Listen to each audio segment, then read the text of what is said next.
This chatbot answer just cost a real business a customer. 11 seconds.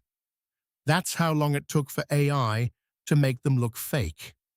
Used well, AI makes a small business look faster and more professional.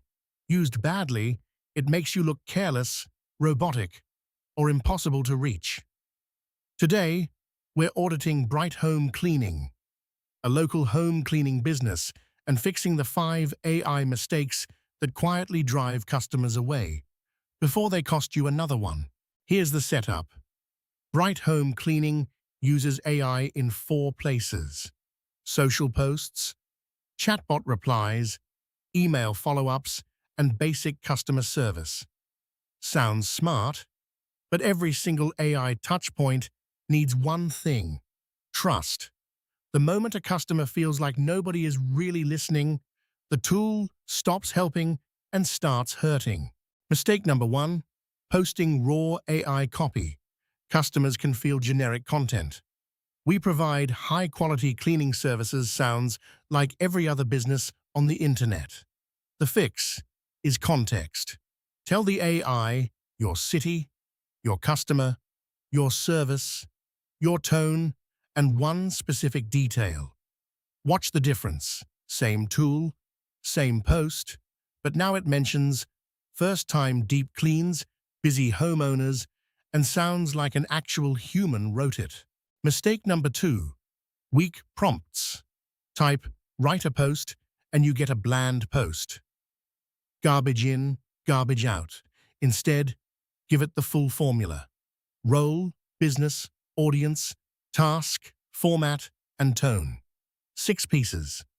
Lock those in, and the answer goes from filler to something you can actually publish. Better input, better output. Every time. Mistake number 3, set and forget automation. BrightHome's chatbot just quoted a price from last year. Wrong prices, wrong availability, surprise refund promises. That's how trust dies in one message. Automation needs supervision. Once a week, review the chatbot logs, check your pricing, test your booking links, and read the questions it couldn't answer. Mistake number 4, no human exit. AI should remove friction, not trap people in a loop of "I don't understand." If someone asks a sensitive question, wants a custom quote, or sounds frustrated, your system needs one glowing button: talk to a person.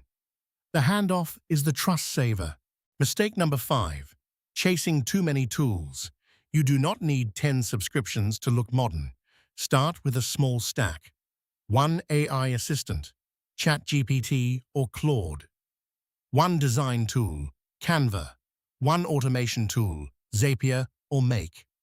Master that workflow before you add anything else. Here's your action step for this week. Audit your most visible AI touchpoint. Fix one generic post. Review one chatbot answer. Add one human handoff. That's it. If this helped, subscribe to TecPartner. Tomorrow we're building an AI marketing system that runs every single week without depending on your willpower. See you there.